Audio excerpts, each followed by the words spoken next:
Welcome to Wildlife Conversations. I am Jen Ritchie, your host. I am a wildlife and portrait photographer based in the Midwest. But anytime I can get to the mountains or bears or moose or anything else like that, I am on my way. So I want to thank Robert's Camera first. They are sponsoring the podcast again in 2026, and I'm so thankful to them. They've also given us a discount code, a 10% off to use for used photo gear and for select accessories. I do not profit from that. It's just a gift from Robert's Camera to the podcast. So you can find that in the details in our description. And also, please mark your calendars for my next guest on February 10th. It's Laura Dyer. She's a UK, South Africa-based photographer. If you've seen her Africa work, it's amazing. And she'll be at a special time at 6 p.m. You can register for that in my Instagram bio, Jen L. Ritchie, or the podcast Instagram bio, Wildlife Conversations Podcast. So I want to welcome my guest tonight. My guest tonight is Phoebe Carnes. Hi, Phoebe.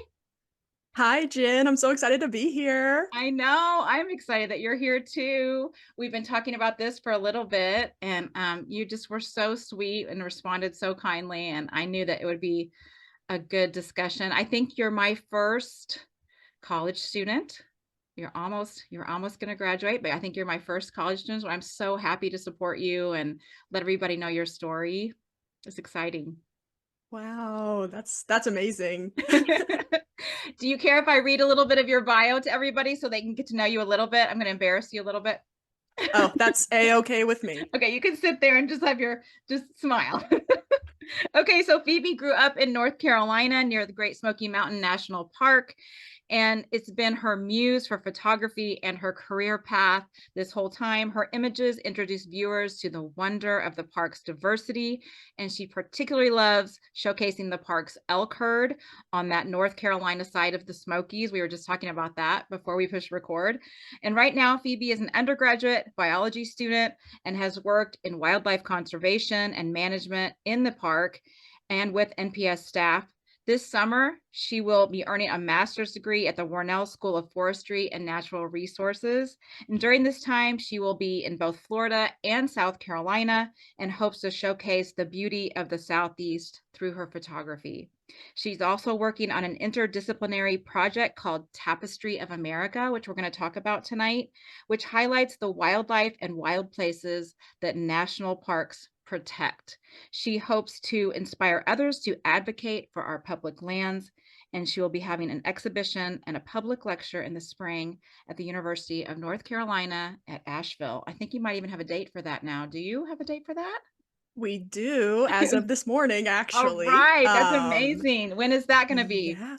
So if anyone is going to be in Western North Carolina on April 3rd from 5:30 to 8 o'clock p.m., that is where we will have the Tapestry of America Oh, showcase, I guess you could wow. say, which is so exciting. I've been working on this project for a long time, so it's Yes, exciting to see it yes. coming to fruition. So is this like a whole, like your undergraduate, like full project you were doing for all this work, or I'm sure you have other things you were doing too, but this is a long-term project you've been doing. It is, yeah. I started it, I guess, kind of junior years when we started really talking about this project with my faculty mentor, Dr. Reynolds. So that's when we started it. But I've kind of had this idea for a long time of wanting to Yeah, go to national parks across the country and showcase those. So yeah, that's it's awesome. been 2 years in the making. That's awesome. We're going to talk about it a little bit more later, but everyone say hello to Phoebe in the chat. We already have tons of people saying hi to you, Phoebe. You all are the sweetest. You really are. Look at people cheering you on already. Oh my gosh, I see so many familiar names in I here. This is know. so It is so sweet. Cassia, Mike, Leanne, Catherine, Carrie, Brittany, Neil. Hi, everybody. There are so many people here. Oh, look at it. People are woohoo, go Phoebe. It's so fun. I just love this group. We have such a great community here, and I know you're going to have a lot of people cheering you on. So tell me a little bit about growing up in North Carolina and having this amazing park like right in your backyard, pretty much. I mean, as a someone interested in science and the outdoors, you couldn't ask for a better place, I don't think, to Yeah. grow up. I grew up in the very tiny town of Whittier, North Carolina, Hmm. which is not on a map. Oh, But it's like I haven't found a map yet with it listed. So, but oh my it's like goodness. 15 minutes from the Cherokee side of Great Smoky Hmm. Mountains National Hmm. Park. So Hmm. I kind of just tell people I grew up in the national park. Yeah. And really I did. My family was really they really wanted us to be outside and to experience the outdoors as I was growing up. So we spent a Yeah. lot of time hiking and camping and looking for wildlife in my case, looking for salamanders in the streams below my Yeah. house. And really it was these trips to the national park that I feel really inspired me to connect with this place. Um, I have a lot. Yep. I have a Let's lot show a of picture of you. memories. Yes. This is me in, I think, fourth or fifth grade. My mom can correct me on that if I'm wrong, but I think fourth or fifth grade, dressed as a park ranger. If So this cute. gives you an idea of just how important these places were to me, even as a very young child. Hmm. Um, you Hmm. know, one of my earliest memories is being in Cades Cove, which is on the Tennessee side of the park, and it's really well known for its wildlife. Hmm. There's a 11-mile loop road that takes you through fields, and you can see a lot of deer and bear and coyote and stuff like that Hmm. along this loop. And when I was a kid, I remember we would, every night when we were camping, we would go around the loop in the evening. That was like our wait in the day to go see Oh, the that's wildlife. so sweet. Yes. Yeah, and we saw so much cool stuff, but one that really sticks out in my memory is we were driving in the back of my grandfather's truck, and there was a bear sleeping in a tree. Which to little me, it felt like I could reach out and high five it if I wanted to. It probably wasn't that close to us in the truck. But just like being so close to this awesome animal, Yeah. like that memory just has stuck with me.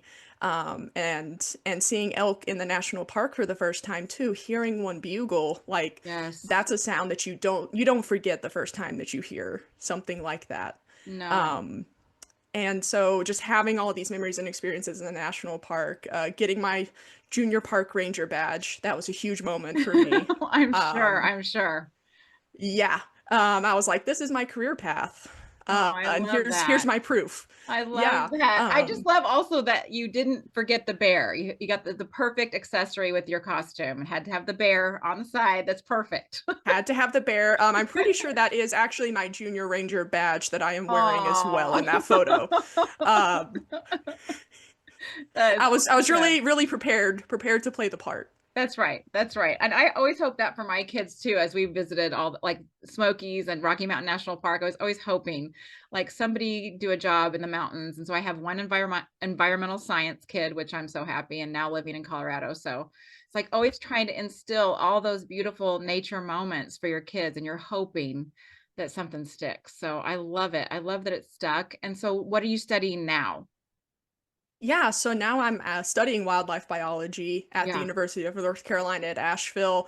Yeah. I've just always been a scientist. That's where I knew my life was going to go from Yeah. a very young age. I told That's everybody. so cool. Um, yeah, and so that's what I'm studying now. And it is the most fun thing that I think you can do working outdoors, working with these Yeah. incredible animals.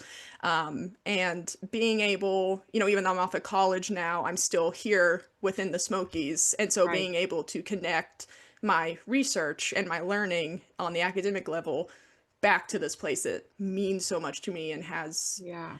really shaped me in my career Yeah. and my future, like that's a pretty special thing to be able to actively work in this space. Yeah. So it's pretty incredible that I've gotten the opportunities I've gotten. Yeah. I mean, I would just assume that anywhere where you have your roots and your heart, it's going to make the work you're doing even more rewarding, you know? Yeah, and I came in here knowing like I want to work in the Smokies. That's Hmm. my goal. Hmm. I I want to be love able to give that. back. Yeah. Yeah, Oh, I love that so much. And then so you graduate this May, and I then do. woohoo. And then that's a Thank big you. accomplishment. And then you start on your master's right away, which I said earlier. And so what will that look like? What will you be studying? What are your goals? Yeah, it is going to be different than the work I've done so far, but in a Oh, very exciting interesting. way. Yeah. So I'm going to be in Florida Mhm. actually for my Mhm. research, Mhm. which is very different than the Appalachians. That's a whole new ecosystem I get to learn, which Yes. is really exciting. Yes. But I'm going to be working with wildlife managers with the Fish and Wildlife Service. Mhm. I'm going to be looking at the potential impacts of invasive wild hogs on an Oh, endangered salamander interesting. species. Yeah. Yeah. So, the work I've done actual National Park Service work with elk here. Mhm. And it's very different when you're working with an invasive species like wild hogs. So Mhm. there's a learning Mhm. curve there for me. Yeah.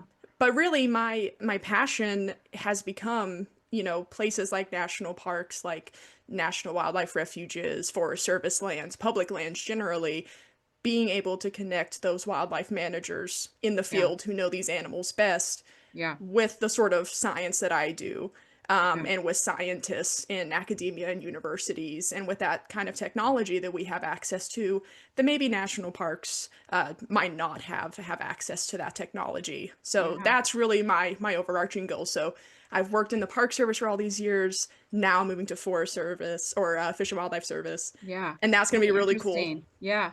The ecosystems in Florida are so much different than what we picture too. Like we've all pictured Disney World and beaches, Yep. but they've got that wonderful like wildlife corridor and like the cougars and like all these the Everglades and all those things that people forget about. So that'll be really fun for you. Yeah, it's such a wild place. Yeah, and you don't Um, think of that. You really No, you don't. don't. Yeah. But it's almost astounding how easy it is to find wildlife in Florida. If you just know where to go, Mm-hmm. it's Mm-hmm. there. Wow. You just have to look for it, you know? Yeah. Well, I mean, that just reminds me, you're going all over the country with this goal with of America. Yep. So tell us a little bit about that. And then I'm going to share a couple of your images too, but tell us about your goal for that. And then like some of the places you visited. I'm going to share, I'm Yeah. pretty sure from the Tetons and from Florida, I think for sure. Yes, yes, for sure. Yeah. So Tapestry of America, like I said, this was an idea we started floating around junior year. Hmm. I'm really lucky to have a scholarship from my university that gives me $10,000 to do what's called a Oh, high impact wow. experience, Hmm. which a lot of students use that for like research or study abroad or something like that. Yeah. But we thought, let's try and use it for some kind of national parks project because that's something that I love, and I love being able to combine science and then creative ways of science communication. So we started talking about what that would look like, and then in kind of early 2025 is when we started hearing a lot of the news about, mass firings in national parks, about history and science being taken out of public view, and just all of these things that was really saddening and upsetting to me because I was like, these places matter so much, and to see them being mistreated in this way, I was unacceptable to me. I couldn't stand for that. So what I decided to do was use that money to go to these national parks. And my goal is to try and capture what makes those places special, whether it be the wildlife, the landscapes, the story of that place, and then try to really connect people to these national parks, kind of in the same way that I feel connected to the Smokies, and Yeah. that I feel connected to national parks when I go to them. Try to find some way for people to feel the same or forge Yeah. some sort of connection. Well, that is so fun. I love the idea of a long-term project and you're connecting your heart for the Smokies with that too, which will show throughout the whole thing, which is so cool. But let's show, I mean, I know you visited the Greater Yellowstone ecosystem last year Yes. and you got to see one of their bears. Yes. Some people will recognize her. Oh, yeah. Yeah. So with Bear Wow. 1063, and I think this is when she just had the one remaining cub, right?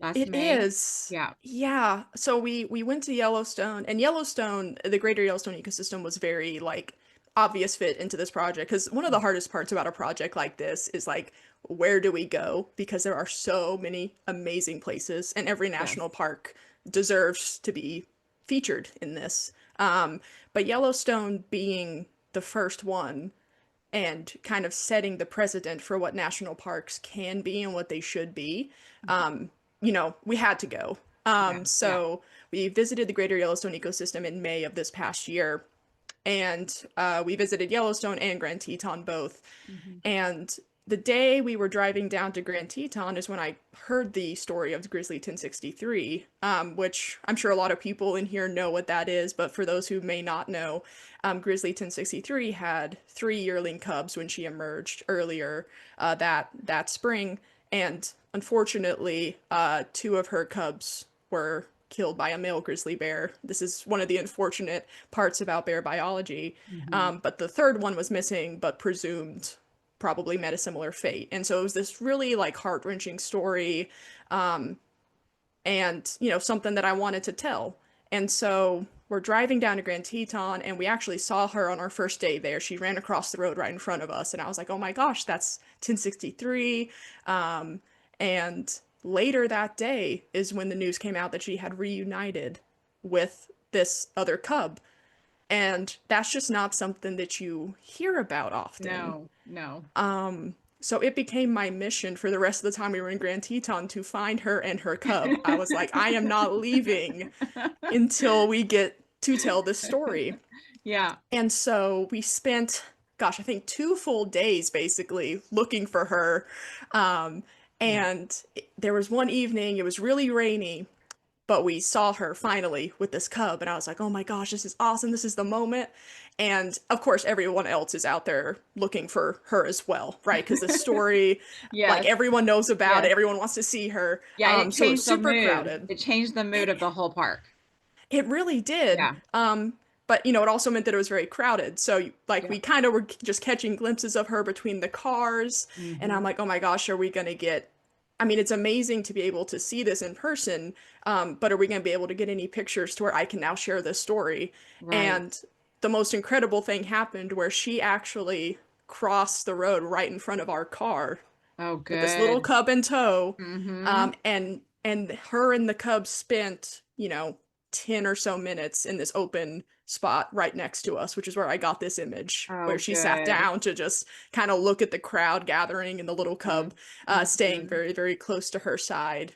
So Mhm. that is definitely probably one of the highlights of my wildlife career, I think. That was a pretty incredible, Yeah. incredible experience. Yeah, she's an incredible bear, and now they're separated again, and we're hoping that that little cub makes it through the winter. And I know that the park is doing everything they can to hopefully have that happen. But just a strange situation. But she is one of my favorite bears. I just think she's so gorgeous. But you and I were talking before Beautiful. we pushed record, and we were there at the same time. So we were Yeah, probably in the same bear jams at some point. That's which is crazy. insane. And now that you had mentioned that, I feel like I remember seeing on your Instagram story because there was another grizzly bear with like a teeny tiny cub, like Oh, on the yes, like, yes, yes. yeah. And I remember you posting about, and I was like, wait, I think that might have been the one that we saw for a moment the other Yes, day. yes, yes. That was a great spring, and just, Yeah. the park was so sad when I got there, and then by the time she came back out, everybody was just like it changed the whole mood. But, Hmm. you just never know what's going to happen in the wild. But and then we have this beautiful photo we're going to show of these are spoonbills, right? Yeah, roseate Rose, spoonbills. yes. I've never photographed these. I've never even seen them. So whenever you sent them, I'm like, this is so cool. And a whole family. So explain to Hmm. everyone what they're seeing and what you shot here. Yeah, this was another amazing also highlight of my wildlife career, I think. So this was when we went down to the Everglades, and this was to kick off our Tapestry of America project. Hmm. The Everglades is one of those national parks that I think when you first hear about, especially when you compare it to something like Yellowstone or the Rockies or Yosemite, you're like, well, why is this a national park? Like, there's no big mountains or big valleys. There's just kind of this like sawgrass everywhere with the occasional hammock of trees. Hmm. But it's one of the most biodiverse ecosystems in the United States. I'm sure. Hmm. And it's totally unique compared to anywhere else in the world. Hmm. And it was the first national park to really be established, not on scenery or aesthetic, but on the fact of there are some amazing species here. Yeah. We need to protect that. Yes. So that was a story that we wanted to capture. So one of the animals I really wanted to see to tell the story were the roseate spoonbills because, I mean, look at them. They're prehistoric. Like, they're so cool. They are so cool. There's there's nothing else on this planet that looks remotely like them. Like, Yeah. they're just so amazing. Yeah. And so we go down to the Everglades, and we did not see any of them. Like, could not find them. Oh And I'm no. like, where are the spoonbills? And You're like, so I ended don't up, they see my project list? right, like, y'all are supposed to be the stars of the show. I don't know. Did something get lost in email? I don't know. But no, but I started doing some digging and found out that actually, historically, a lot of the land around the Everglades was drained to make way for agriculture. Mhm. And so in doing that, the Everglades has been kind of almost irreparably damaged. And Mhm. there's a bunch of restoration projects happening, but it still has a long ways to go. And so a lot of the historic spoonbill habitat is just no longer there. So the spoonbills, they're few and far between in this place. And even though that's a really sad thing, that's another important part of the story here too, is Mhm. okay, well, this species was once abundant in this national park, but now it's not. But there are people working to restore this habitat so that these birds can move back in and can be in those great numbers that they once were. So I did a little bit of research and found a place a little up north where I thought there was one spoonbill nest, but apparently it's a whole rookery of Oh spoonbills here, wow. actually. Mhm. So we saw, I don't even know, like 30 plus spoonbills and their nest. Oh, that's It was, amazing. it was like jaw on the floor the entire time, I think. Um, and so being able to see these birds finally was really special, especially with the babies, which I learned Mhm. were called teaspoons. So I Oh, want to throw that out that makes there. sense. That makes sense. That is so Might be the cute. best thing. That's so Yeah, cute. that's That's our pretty. fact for the night. That's It our is. Yeah, fact for the night. if you don't take anything else away from the podcast tonight, take that away, tell your friends. Um, Right. but yeah, so being able to see these birds thriving in another place, it's a bittersweet thing because it's like, okay, so they're still here, they're Mhm. doing well in some places. It's Mhm. just hopefully one day we can have this exact same scene, but back in the Everglades where Yes. they belong. Yes. Yes. And the resiliency. Yes. That Yeah, is so cool. Well, I'll put that on my bucket list to see those. They are so pretty and the little teaspoons. so pretty, and they're so funny. They're just really goofy birds. They're so Aw. fun to watch. Yeah. So, but your main Mm-hmm. muse in photography Yeah. is what? I think most It people is the probably elk. know. It It's is the the elk. elk. Yep. In the Carolinas over there. Yeah. And I was telling you that we would make the trek we would try to stay in Townsend, Tennessee, close to Cades Cove, but then we would do the little trek over to the Cataloochee Valley so that we could see the elk. And the only time I've Mm-hmm. seen them is in March when they're like shaggy Scruffy. looking. They've made it through the winter. They look horrible. And I was telling you, I've got to get back when you go. You got the beautiful Yes. fall rut pictures and so pretty.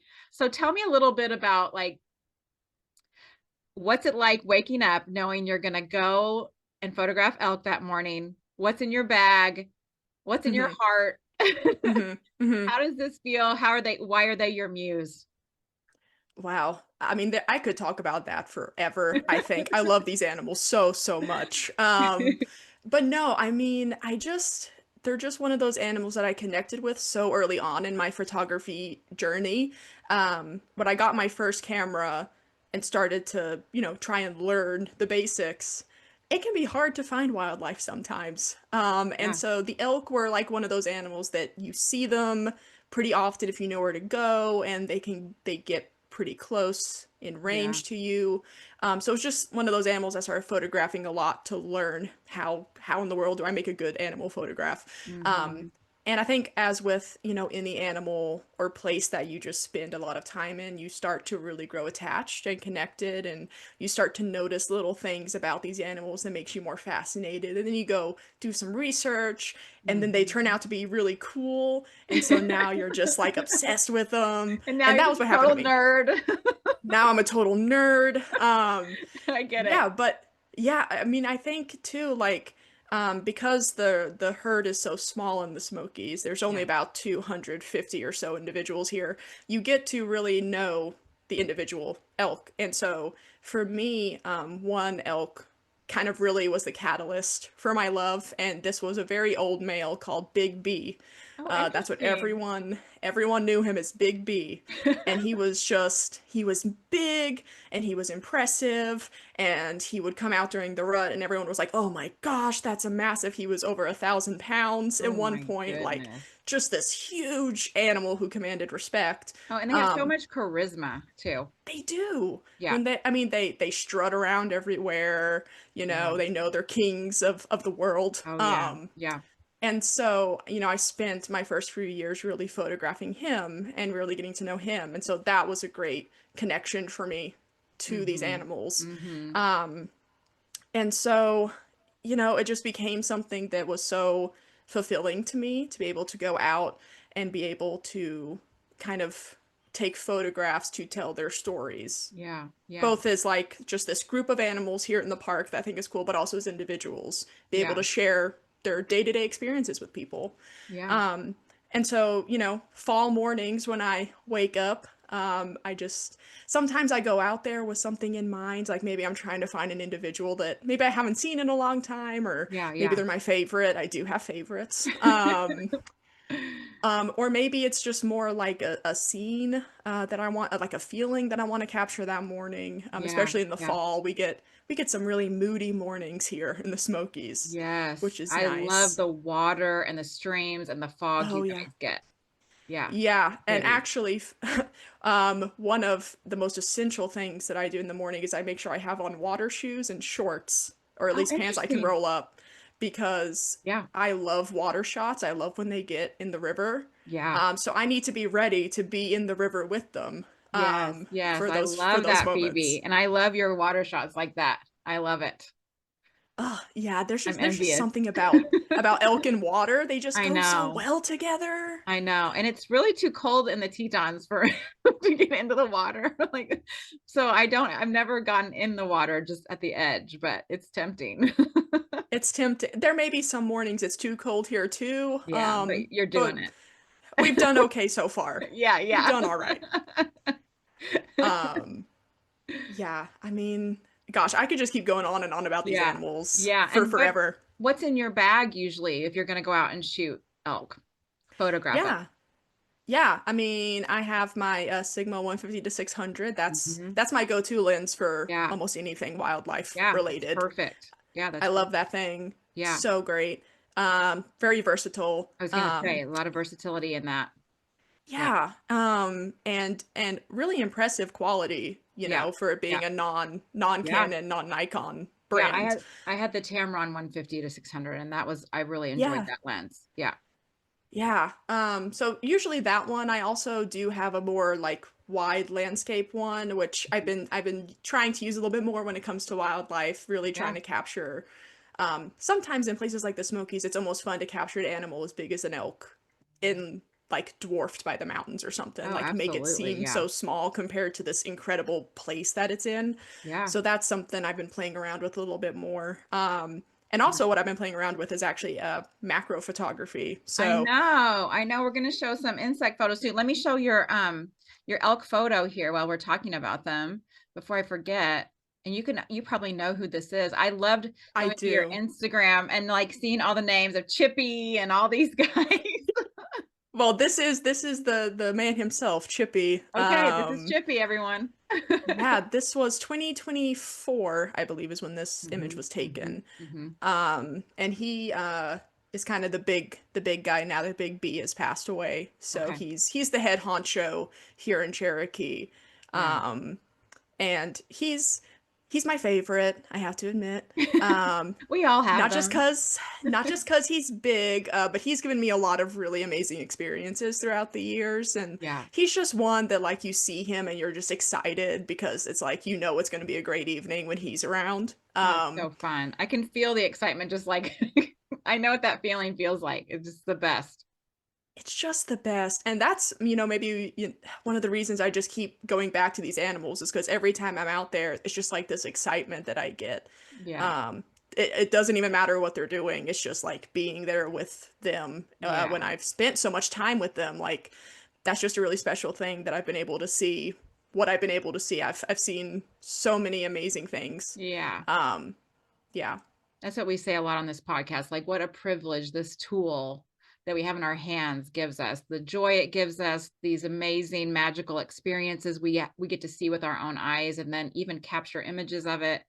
It just seems Hmm. such like how could that even be possible? And I know some people don't get it, but that's why we have this podcast, so we can like nerd out and totally know that we each get it. Like, I totally get what you're saying.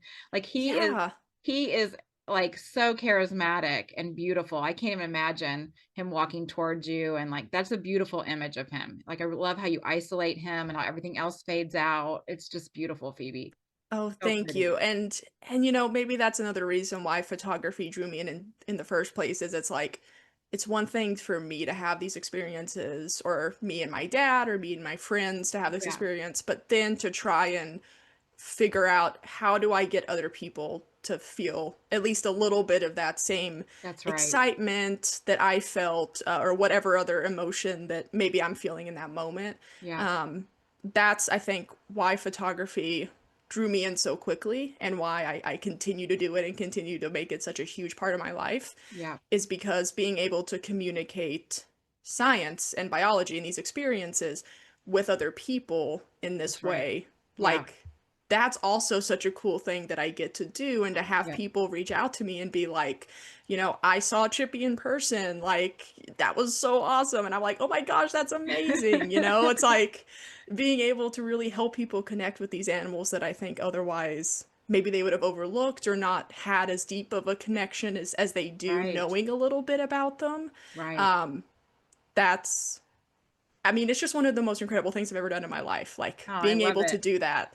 Yeah. Yeah. And you have so much more time to go and so much you're going to learn and study and share with everyone. And I think it really does show like how well wildlife biology and photography go together, and Mhm. how that storytelling really adds value to these places, Yes. makes people love these places, want to protect these places. So it just goes hand in hand, and you're doing it so well. And it's not just like the big things in the park. You also show like how much diversity is in the Smokies. Hmm. I think people forget about that, but it's Yeah. very diverse with all from insects to up to the elk. There's so much there to see and photograph, including all the plants and hikes and all that Hmm. stuff. But Yeah, I think, you know, when people hear biodiversity and when they hear biodiversity paired with national parks, like they think of the big megafauna, they think of bison and grizzly bears and yes, wolves, yes, and those animals are all amazing and incredible. But so much of the Smokies biodiversity comes from the tiny things that maybe are overlooked by most yeah, visitors. yeah, And so that's what I love to do is be like, look at all the stuff under your feet or like yes, in the plants you're walking. Yeah, like these salamanders. yes. Um, one of my favorite animals to see in the Smokies. I love these guys. I, as a kid, would go flip over every rock and Oh, every that's log so fun. just looking for them. Yeah. And the Smokies are actually the salamander capital of the world. So if you like salamanders, look no further This than is right your here. place. This is Well, your place to how find many them. species of salamanders are there in the Smokies? Somewhat up for debate, at least 30. Oh, wow. Yeah, there's some debate amongst scientists because a lot of them look the exact same, but are a little Yeah, bit different genetically. But yeah, 30 yeah, is our baseline. Yeah, yeah, yeah. And this is like a red salamander? What is this? it is. Yeah, this is a red Okay. salamander, which is one of the more common species. But I think they're super cool because they can live in so many different habitats. You can find them in the water. You can find them under a log in the forest, not Mhm, super mhm, close to water. You can find them almost anywhere, and mhm, they're mhm. just you find them and you're like, "Oh my gosh, that is the colors. That's Yeah, such a bright yeah, species. Like that is so cool." that is Um cool. yeah, I one of think our I have most to do that charismatic now. I'm gonna have to ones. turn over rocks when I go to the Smokies. I Oh didn't my even gosh, think yeah. about it. Absolutely. It's there's just such a world underneath our feet that Yes, like, you know, we don't even see half the time. Like we're always looking for the big megafauna, the yeah, birds, and like those animals are awesome, but like there's a whole world that Yeah. goes unseen to most people. And Yeah. so trying to encourage people to do what you just said, like go flip over a log and just see what's See under what's there. there. Like Yeah. you'll be surprised. Yeah. And do you remember like what lens you took this with? Was this like macro or did you use your 150 to 600 with this? Do you remember? This was the macro lens that I Yeah. have. It's a fixed 100 millimeter from Yeah. Canon. Yeah. An Yes. amazing lens. Yes, I I love that rented thing. that last year for a couple weeks. I was just in a slump and like, sometimes you just get in a creative slump and I'm like, what can I do Hmm. differently to like make myself challenge myself, be a little more creative? And I rented that lens for a couple weeks, maybe about, no, it was probably like 7 days. And it was so interesting. It's hard. It was It's so hard. hard. It is so much different than photographing something. And that's the other thing Yes. too, is like photographing something small is so much different than photographing an elk. It's Yes. I was like just it's gonna not say the this is same. not a moose anymore. Like this is totally No. different. You have to photograph it differently, and that's been a learning curve too, but it's been really exciting. Yeah, I mean, and Oh it's yeah. good to push yourself and it's good to try new things. And then that all that risk and creativity will flow over into all the other things you're already doing. So it's always fun. This Yes. is really cool. So I did write the name of this one down because I was like, Okay. I'm not going to be able. So the gold marked, let me see, gold marked thread waisted wasp, which totally makes sense. It does. It's also one of the longest names of any animal I I've ever know. I was heard. like, whoa. Yeah. But no, this shot almost was accidental in a sense. I did not go out intending to photograph insects this day. Mhm. This was actually like peak rut season, and I was out. I was looking for elk as I always am, and was not finding much of anything. And I was like, Yeah. oh, but I traveled like an hour from my university to come to the park. Like, I Yep. can find something else. Let's see. And I was walking by this flower patch and I saw all of these little wasps. And I was like, whoa, these guys are super cool looking. Like, let's get a closer Yeah. look.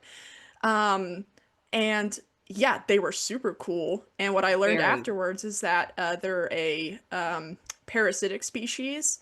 So the adults are nectar feeders. They feed on nectar. You can see this one is covered in pollen. Mhm. But the females actually will find moth caterpillars and she'll like build this underground den and she'll find this caterpillar and she'll take it back to the den and she'll lay a single egg on this paralyzed caterpillar that she has paralyzed it.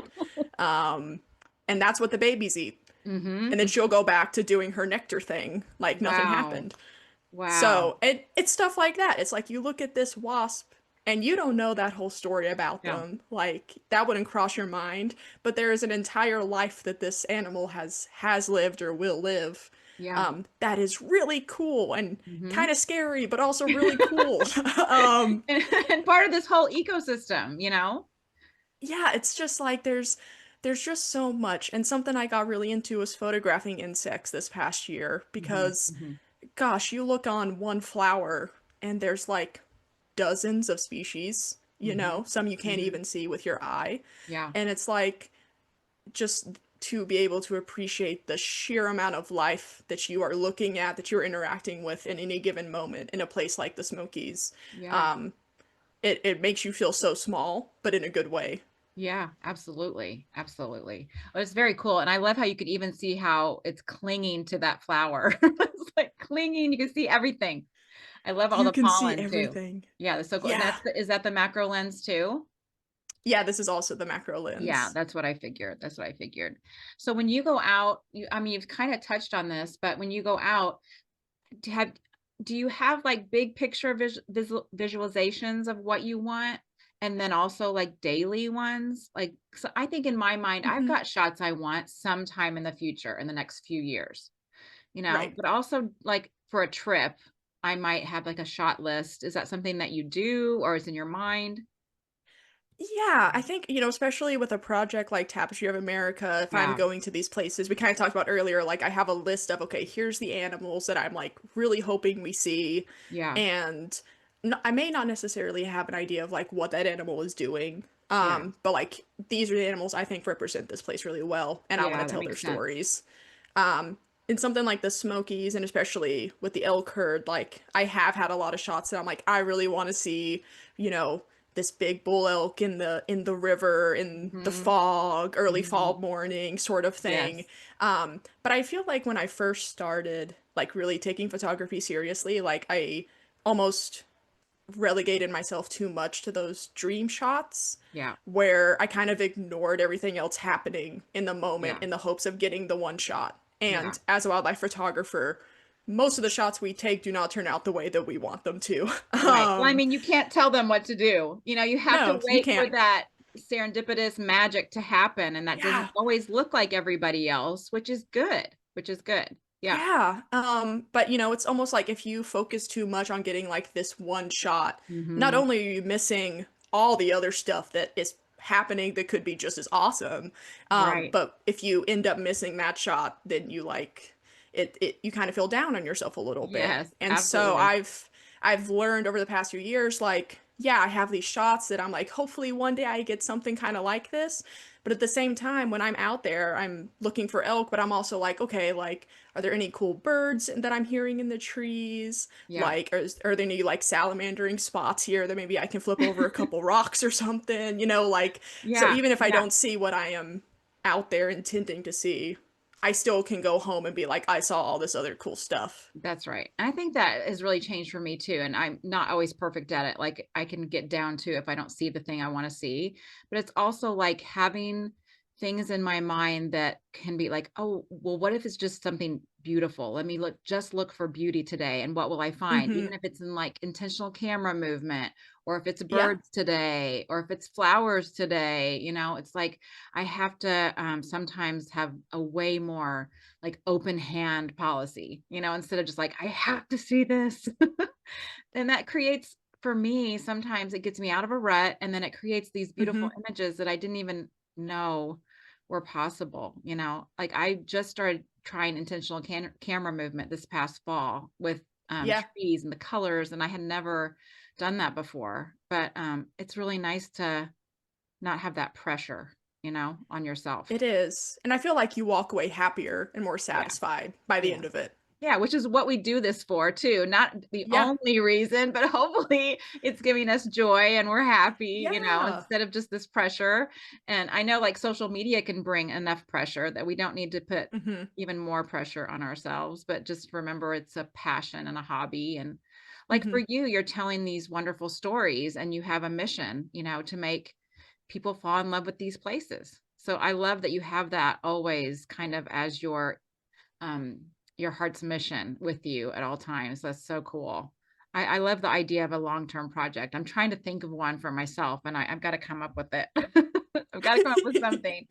But if you have questions for Phoebe, please put them in the Q&A box and we're going to ask questions for her in a few minutes. But so this is really hard. How do you balance your love for wildlife biology and Mm-hmm. photography? Does one come first, or or what are you looking for in that? How to balance that?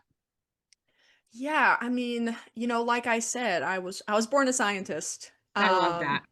I was a very curious kid. I still Yeah. am. I Yeah. ask a lot of questions about Mm. things in the world. And so, that came first for me, and then photography came somewhat recently in my Yeah. 22-year long scientist career. Yeah. But I think for me, something that, when I started kind of really getting into the sciences of getting the hands-on experience of actually working with biologists in the national park, and then even Yeah. just here at university, like there's so much cool stuff that I get to see, that I get to experience, that these people get to see and experience, but it's kind of just relegated to us. Right. Yeah. Like we don't, I think, as a scientific community, put enough time and energy and effort into saying, here's the cool science and research we're doing. Let's tell that to a public audience so that they can be Yeah. just as excited It's and so invested true. in it.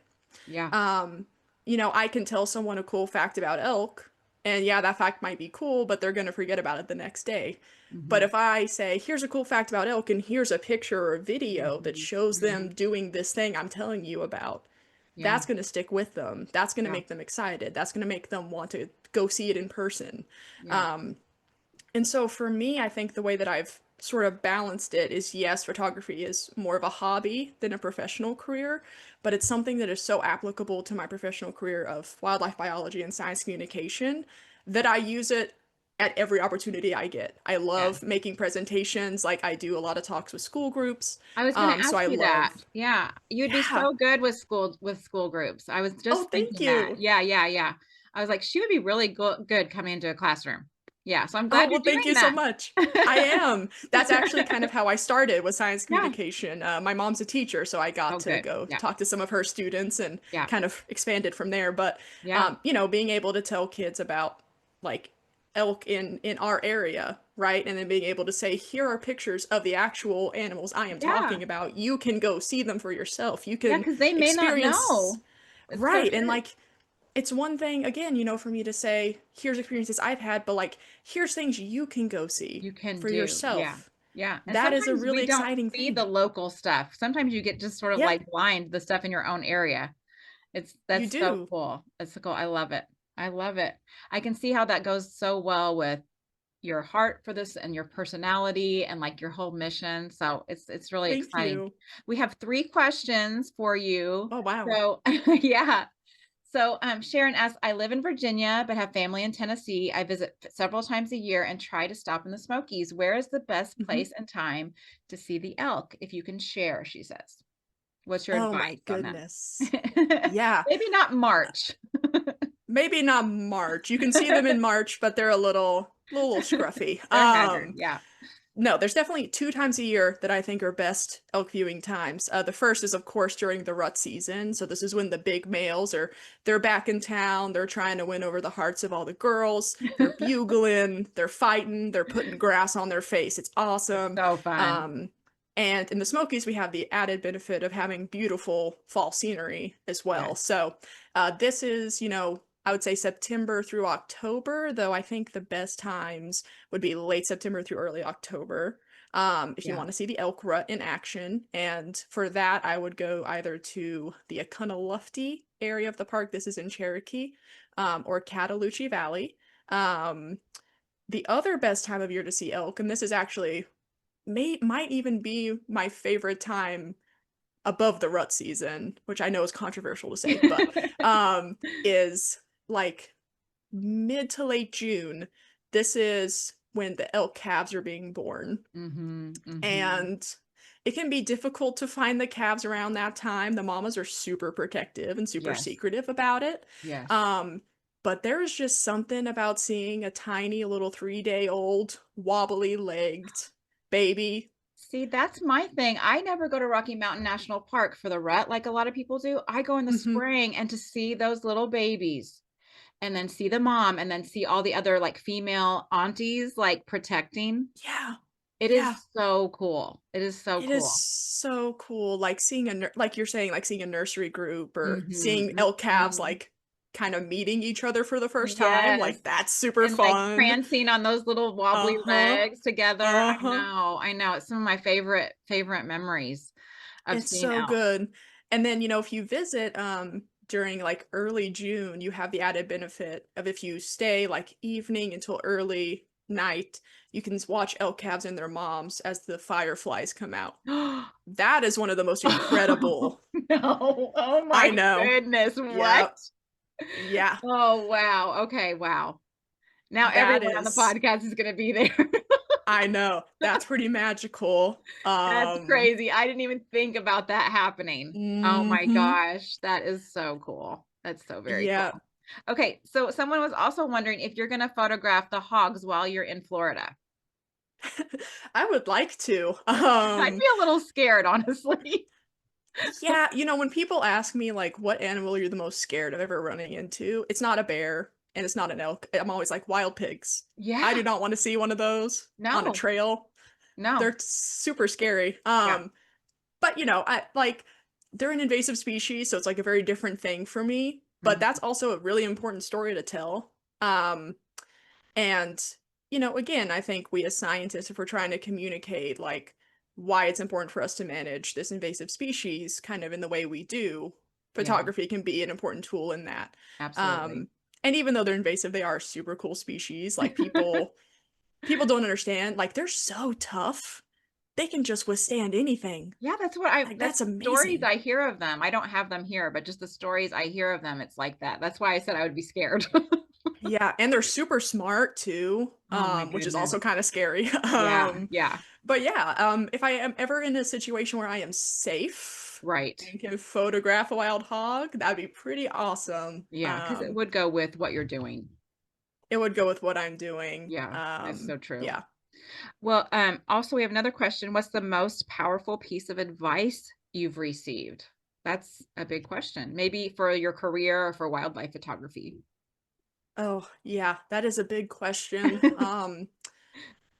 I think one that I've been trying to really like instill in my life recently, and I've just had a lot of people give me this piece of advice over the years, but it's just putting yourself out there, Mm, mm, both in mhm, the photography sphere and the science sphere. mhm. Gosh, like these are hard fields to get into. It's not easy to Yeah, break through the ice. yeah, Um, and so, you have to be kind of brave in a sense and ask like, hey, what are the opportunities for me here? Here's all my qualifications. I've worked really hard to get here. Like, what can I do? yeah, And, yeah. you have to ask those hard questions sometimes and really like advocate for yourself. It's not an easy thing to do, No, but that's something I've been doing a lot, especially when it comes to something like Tapestry of America, yeah, um, which is, this really important project to me, but it's a project that people who don't understand national parks and kind of how that works, like that can be a sort of frightening thing for them or something that they're like, like, is this really going to work in the way that you're saying it will? yeah. And I'm like, yeah, and here's my list of reasons why it's I going to love work. it. I love it. Um, Yeah.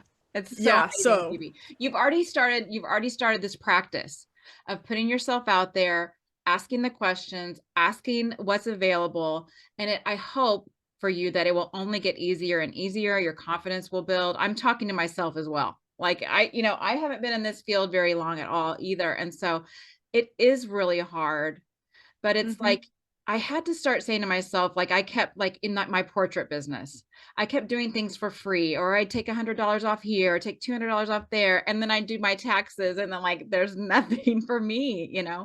So I started like my worth is non-negotiable, and mhm, that like changed the way my portrait business was run or the way that yeah, I saw myself or like because when you have a mission and a belief, like I think both of us mhm, do, that these places are really valuable and worth it, then you almost have a thing backing up your questions, like that heart of why you're doing it and the passion for why you're doing it sort of mhm, propels you to put yourself out there and ask the questions, ask for the opportunities. And I have every belief that you're going to do that. You're already doing that. It's so fun to watch. It's so fun to hear about it and so fun to watch. So I encourage you to keep doing that. oh, thank you. I'm doing my Yes. best. Like I said, it's not easy, but No, it's it's not. important. Yes, it is important. Okay. So, based on your experience, if you could recommend just one destination that best showcases the beauty and value of our national parks, which would it be? That's from Kevin. That's a good Wow, question. that is a loaded question.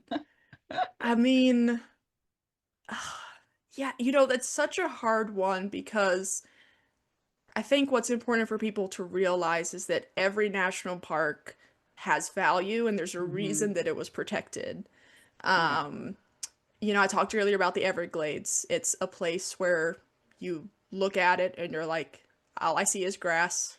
Why is this a national park? yeah. But when you actually take the time to be in that place and understand it and understand the system that you're in, the Mhm. fact that you are in this massive river, essentially, this really slow moving river Yes. with an incredible amount of animals that are also there with you, Yeah. like then you're like, oh, no wonder this is a place that we decided should be protected. Yeah. Yeah. um It's very true. and so, it's hard to recommend just one place to go, but what I will say to answer this question is that go to your local public land, whatever that might be. It doesn't have to be a national park, and Mhm. just take the time to be there.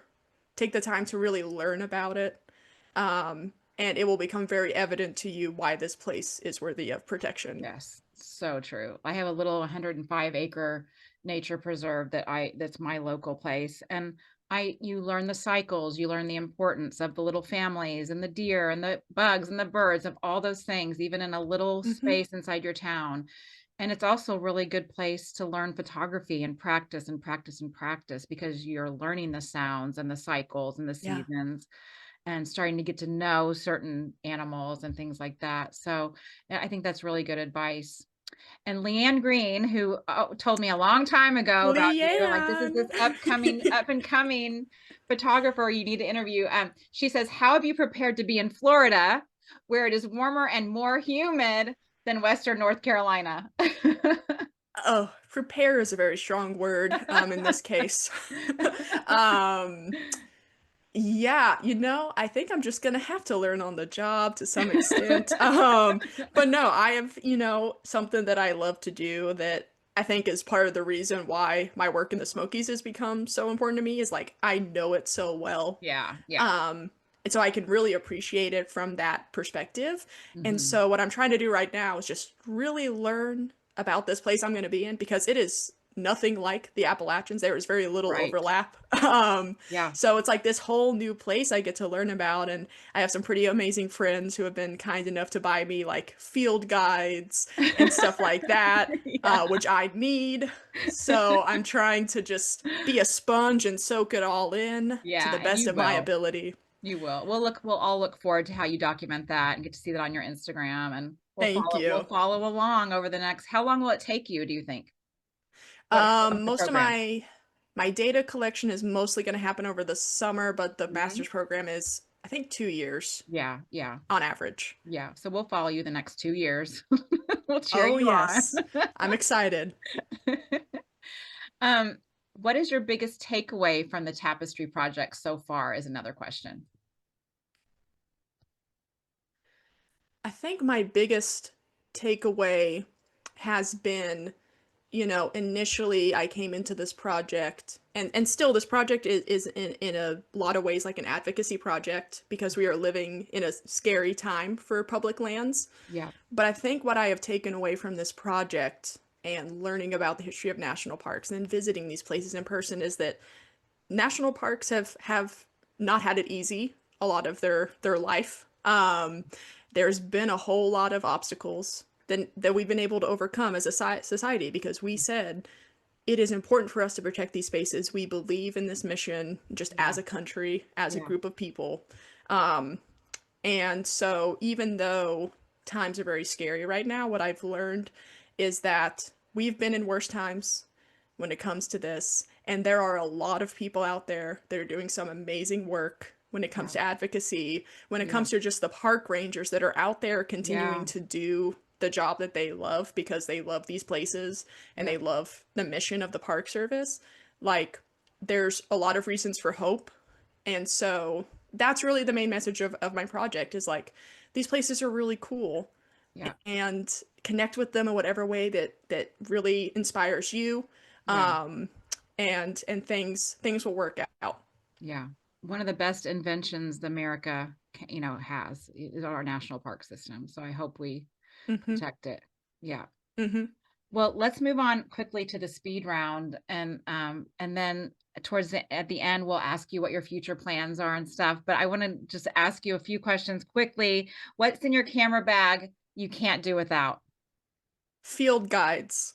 Ooh. I When I go somewhere, I always have like flowers Yeah. or birds, or in the case of the smoky salamanders, because most of Yeah. them look the same to me. I can't tell them apart Yeah. easily. So, I want to know what it is I'm looking at. Yeah, I love that. I have a lot of bird ones over here, but I've also used like Google Chrome too. Like I'll take a picture and like, Hmm. what is this? What is this? Yes. Yeah. Yes. What's something in your bag that you bought but you never use? Oh man, this is a hard one because I feel like I pack light most of the Yes, time, yes. Or but I maybe it guess stays home. maybe it stays home. I think my answer to this is going to be I bought before I went to Yellowstone because I knew I was going to do a bunch of landscape. I bought these lens covers to get rid of UV light, Oh yes, and yes. I have used them, but I often forget to put them on, Yeah, so they just yeah, kind of sit there in the yeah. bag Yeah, most of you're the not the only time. one to say that. Yes. Yup.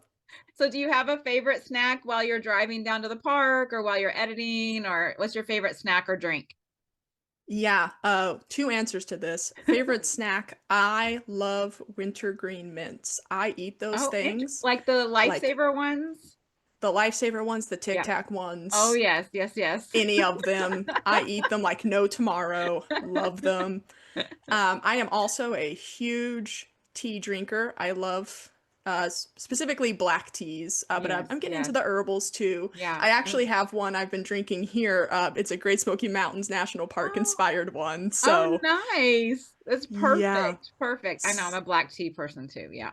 Yeah. Yeah. That's my favorite thing on a cold morning, especially during the Oh rut. my Like, give gosh. me some hot So tea. good. Let me Give me hear some those Earl bugles. Grey and I'm Yep. good. Hmm. Is there a photographer or artist or book or scientist that inspires you? Oh my gosh, so many. I think one that I've been really looking up to for a long time, who you've had on the show before, is Hmm. Julia Cook. Oh, yes, Um, yes. I have been an admirer of her work for 2 or 3 years now. Oh, I I don't know how love long she's been that. on Instagram for, but for a long time. And I love her new book that she Yes. had come out recently. Yeah, It's I have so that right here. good. Yeah, yeah. That's awesome. Yeah. Have you guys connected? I don't think I would love to at some Okay. point, especially when I get back out west at some point. I think Yes. that'd be really cool. You guys are very, yes, you're very similar. You guys would get along really well. I think so. Yeah. I see that. And then is there a moment in wildlife that made you laugh? Oh So my many gosh. probably. So many. The one that comes to my mind immediately was from the Everglades trip. Mhm. And so we were at Flamingo Marina, which is on like the southernmost tip. So we Okay. are way in the Everglades. Yeah. And we had just got done with a backcountry boat tour that we did. Super awesome. We got to see some cool wildlife, but Mhm. we were there actually photographing an osprey nest that was on this boat dock. And uh my field assistant Howie, who was with me, um kind of like pointed into the water behind us, and he was like, Phoebe, look over there. And I look, and there's this massive American crocodile that's just like rising from the water. And Oh, I'm like, geez. oh my gosh, like 14 foot plus. This thing is Oh, huge. But yeah, anyway, yeah. the part about this that makes me laugh, because that's kind of scary. The part about it that makes me laugh is that the boat captain from our backcountry boat tour, like, invited us back onto the boat. He was like, come on the boat. And we get on the boat, and this crocodile just moves right beside of us. And so I'm having a staring contest with what I learned was actually the largest American crocodile in the Everglades that they had Oh my documented, gosh. nicknamed Fred. So Fred the crocodile. That was a pretty, like, I just was laughing on the car. I was like, there's no way that just happened to us. I That mean, was a I pretty think cool that's what experience. people think of when they think of the Everglades or Fred. They think of Fred. big, big, big ones. Yeah. Yeah, that was an insane experience. That would be insane. Totally. So, what wildlife photography experience most filled your soul or filled you emotionally? Can you think of one? I It's can not think of so so many. I many. Yeah. think one that I continue talking about to this day with people is actually the last day that I ever saw Big B, the bull Mhm. elk I mentioned earlier. Mhm. He lived to be at least 16 years, if not older. So Wow. he was a very old elk. Yeah. And the last rut season that we saw him, he was definitely, you could see he was old. He was much Yeah. skinnier, didn't have as many cows with him. But I Yeah. was out early one morning and had spotted him with, I think it was like 2 or 3 cows, right?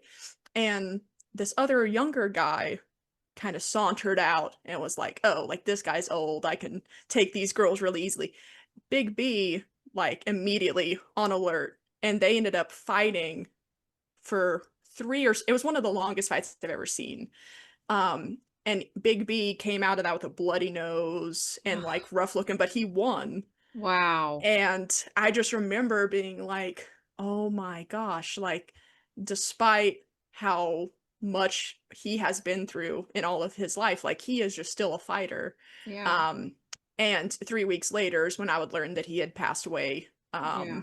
Probably not very long after that, not from the fight, I don't think, but um, it was one of those things where it's like, it's so sad to lose an animal like this, but to know, like, my last experience with him is something like that, where just Yeah. still this warrior, Yeah. personality that he had, this fight in him. Hmm. Um, Hmm. that's I didn't take any pictures that morning because I was just like happy to be there in that Yeah. moment Yeah. In and awe of witness that. him.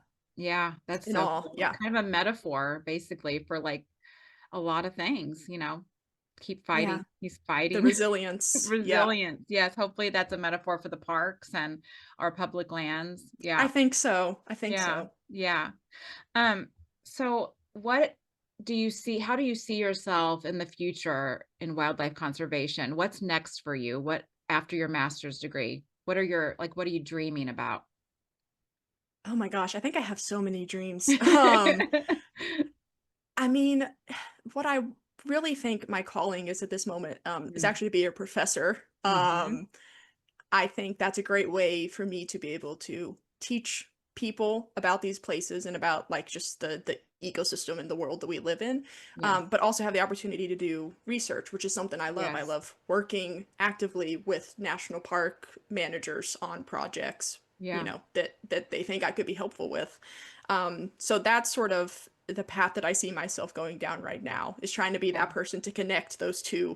I two love that. fields I together love in some that. way. Yeah, and you'd Yeah. also have students under you like you that you'd be teaching and inspiring and giving them a safe place to explore and grow too. So that's I a hope wonderful so. dream. I Yeah. think it's often that like in the sciences, like you don't get the chance to really pursue art like photography or Yeah. illustration or whatever other art form you have. Like it Yes. can be kind of hard to do that and do science at the same time.